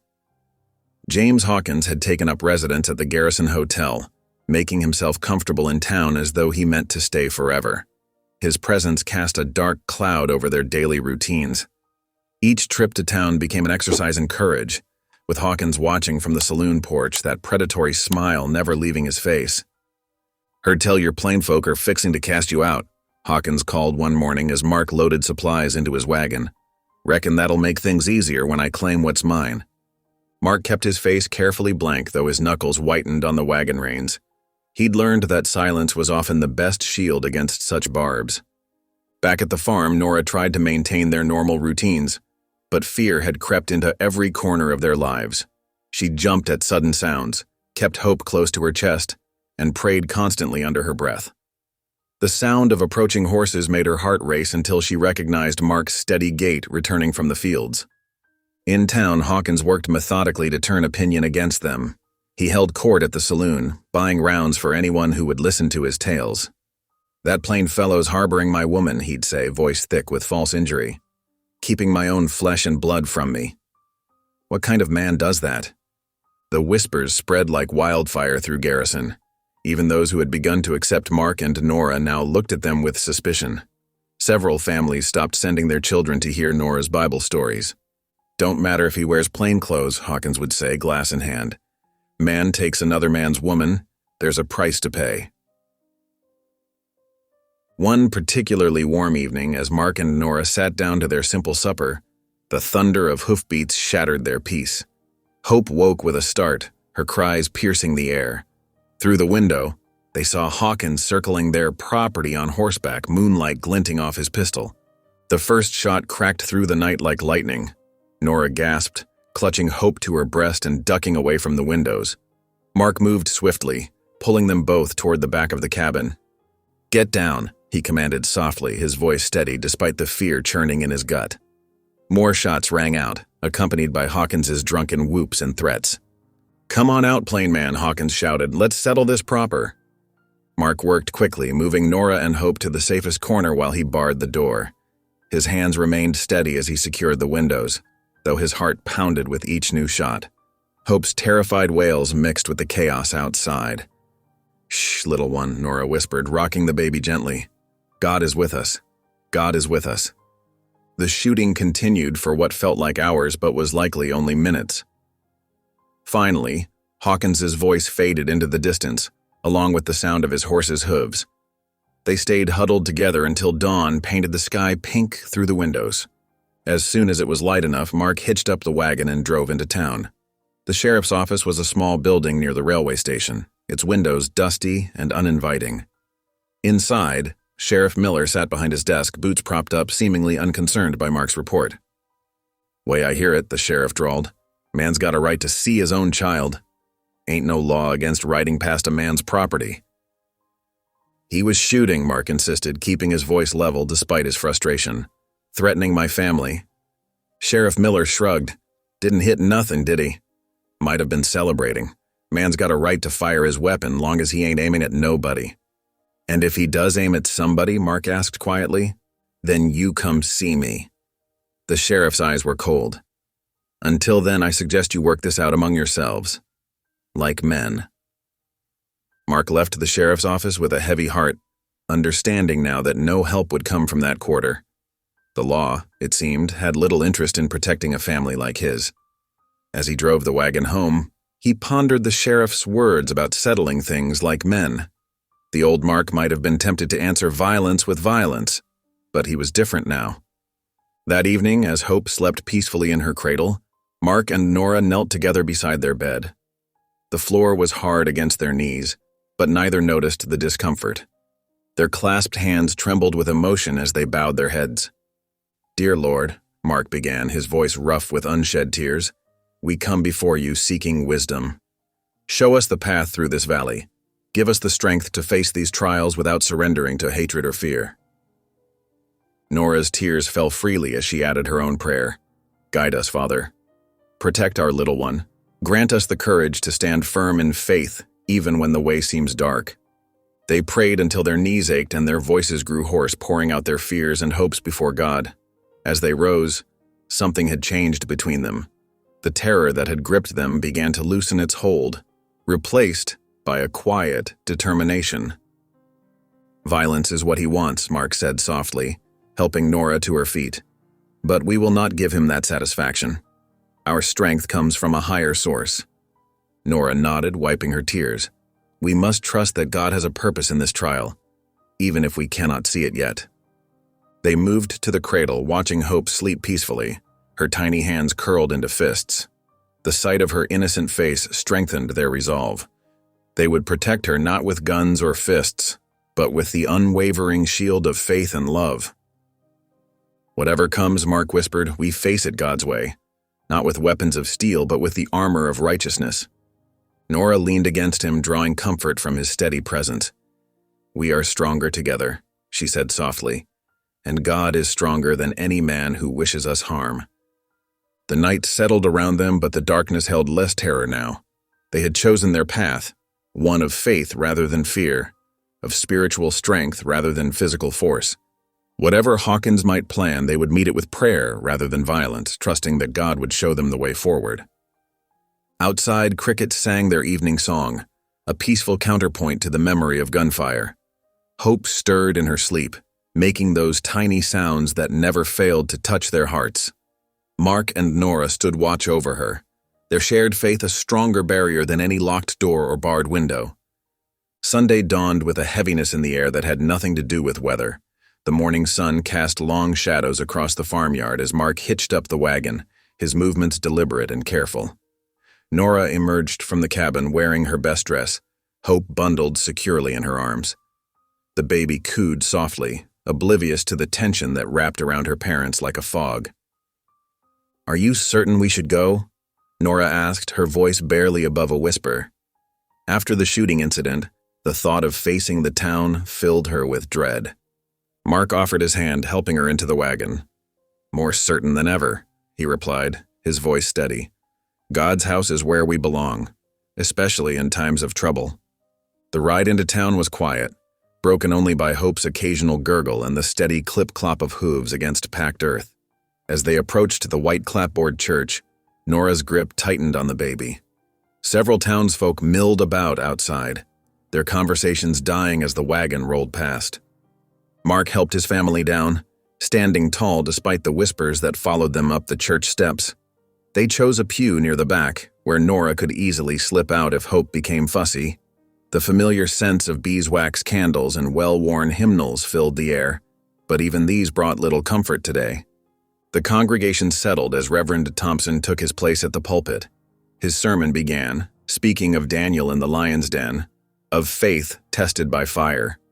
Nora found herself clinging to every word about God's protection of the faithful, while Mark sat straight-backed beside her, his expression serene despite the sideways glances from other parishioners.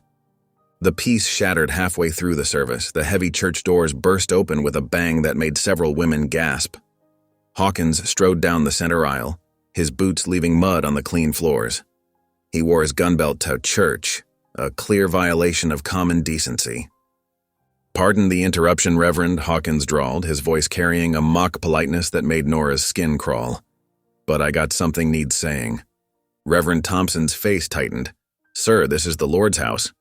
"Won't take but a minute," Hawkins cut in, turning to face the congregation. His eyes found Mark and Nora, and his lip curled. "Seems to me there's some here need reminding about bearing false witness, about stealing what ain't theirs to take." Murmurs rippled through the church. Some people shifted uncomfortably in their seats, while others leaned forward, eager for the drama to unfold.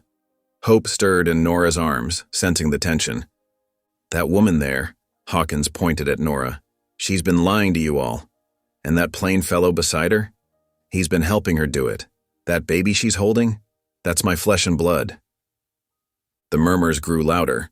Nora felt tears threatening, but she held them back, lifting her chin despite her trembling hands. "Now I ain't asking for much," Hawkins continued, his voice taking on a wounded tone. "Just what's rightfully mine. But instead of doing what's proper, she run off and found herself a plain man to hide behind. And Him? He jerked his head toward Mark. He's turned his back on his own people's ways to harbor a...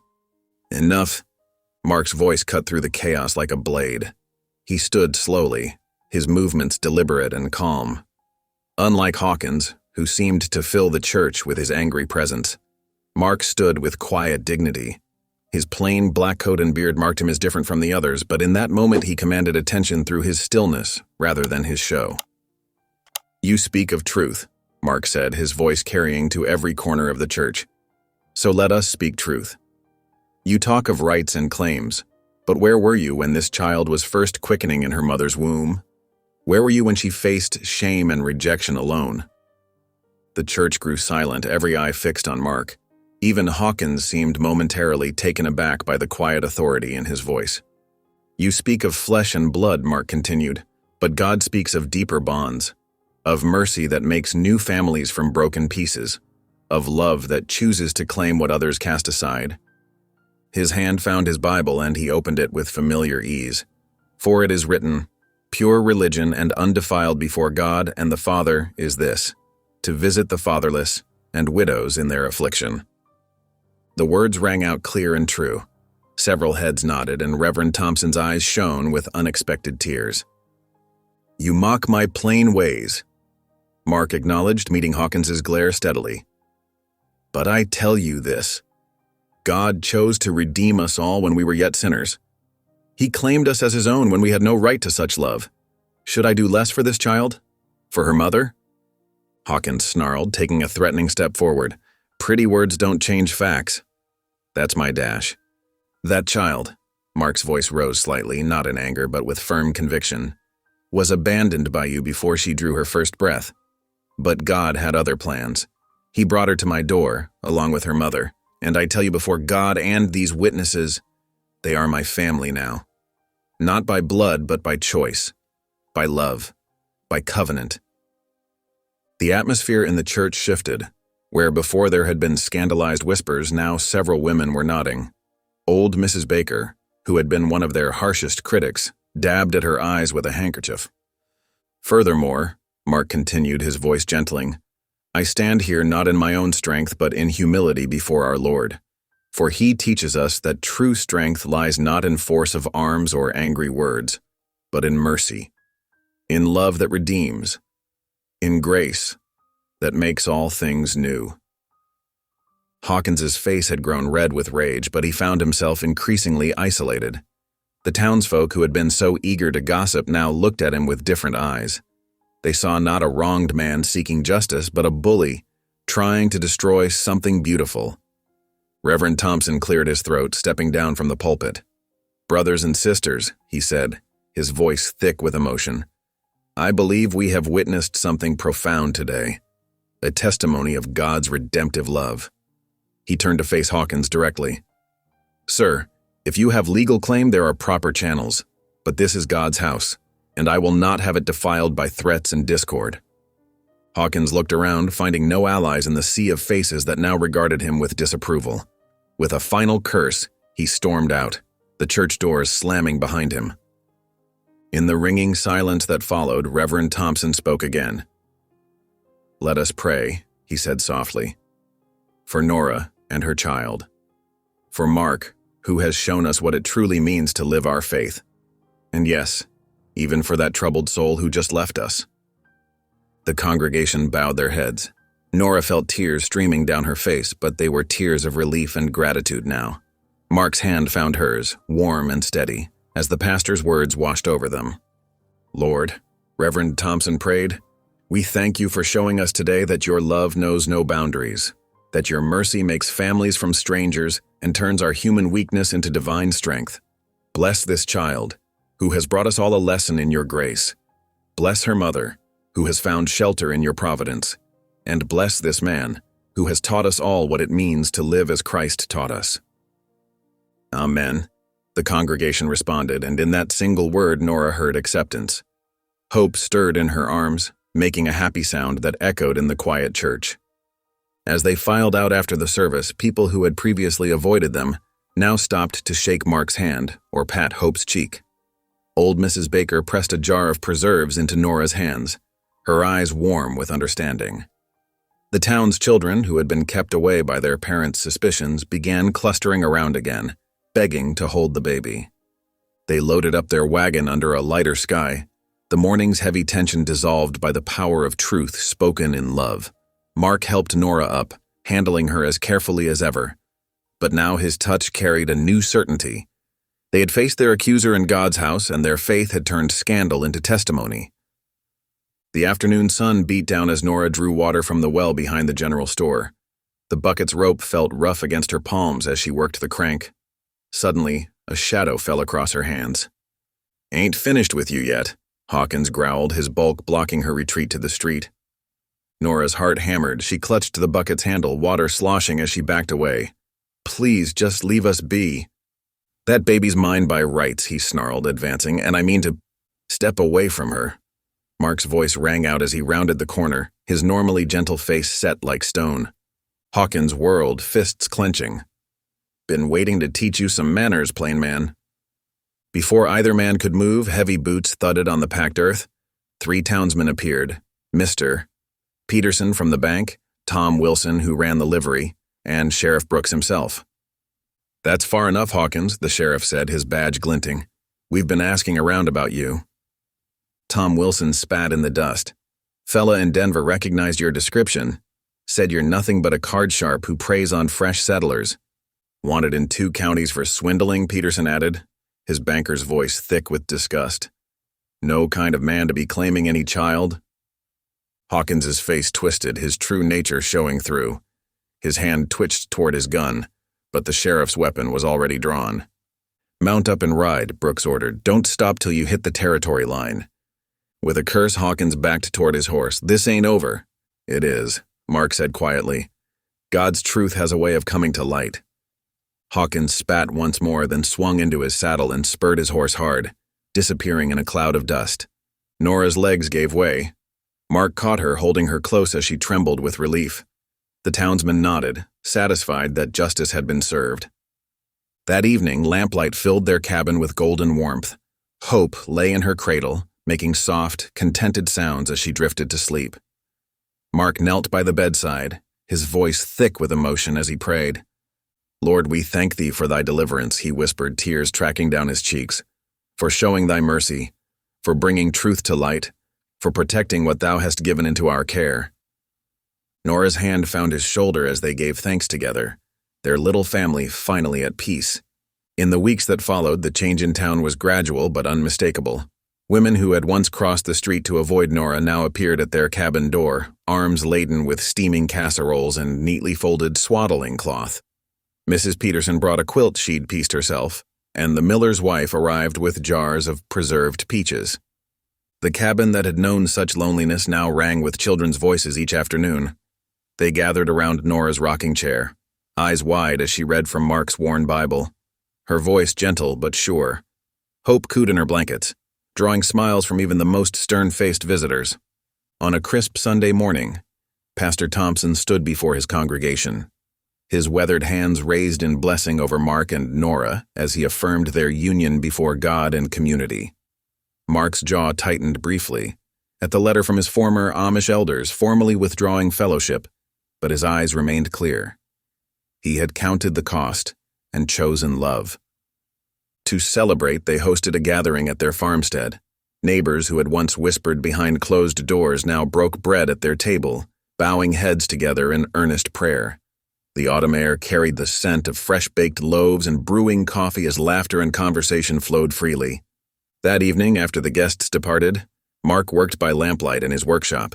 His plane smoothed rough pine into gentle curves for a new cradle. Nora sat nearby in her rocker, Hope nestled against her shoulder, watching contentedly as wood shavings curled at Mark's feet. Her heart, so long burdened, finally knew peace. Spring sunlight poured across the prairie, turning the morning dew to diamonds on the new grass. Mark and Nora walked hand in hand down Garrison's main street, their boots clicking against the wooden sidewalk. Little Hope nestled against Nora's chest in a sling made from soft muslin, her dark curls peeking out beneath her bonnet. Where once there had been sideways glances and cruel whispers, now townsfolk nodded warmly. Mrs. Peterson waved from the mercantile steps. The blacksmith touched his cap respectfully. Even the old-timers who gathered to play checkers offered friendly greetings. Nora paused near the depot where months ago she had stood alone and afraid. Her voice trembled with wonder. I was rejected once, right here, but the Lord gave me more than I ever prayed for. Mark's weathered hand tightened gently around hers. He gave us each other, he said simply, his quiet words carrying the weight of truth. They passed the whitewashed church where they had faced down scandal and found acceptance, the mercantile where their first photograph had been taken, the depot where Mark had first claimed her, places where shame had once loomed now held only memories of grace. As evening approached, they turned toward home. Their cabin waited ahead, warm lamplight already glowing in the windows. Through the spring air drifted the sound of Nora's lullaby, sweet and clear as a meadowlark's song, welcoming them home to the place where love had made them family. Thank you for listening. Stories connect us in the most unexpected ways. If you felt that spark today, make sure you're subscribed. I share a new one daily, and the next might change your day.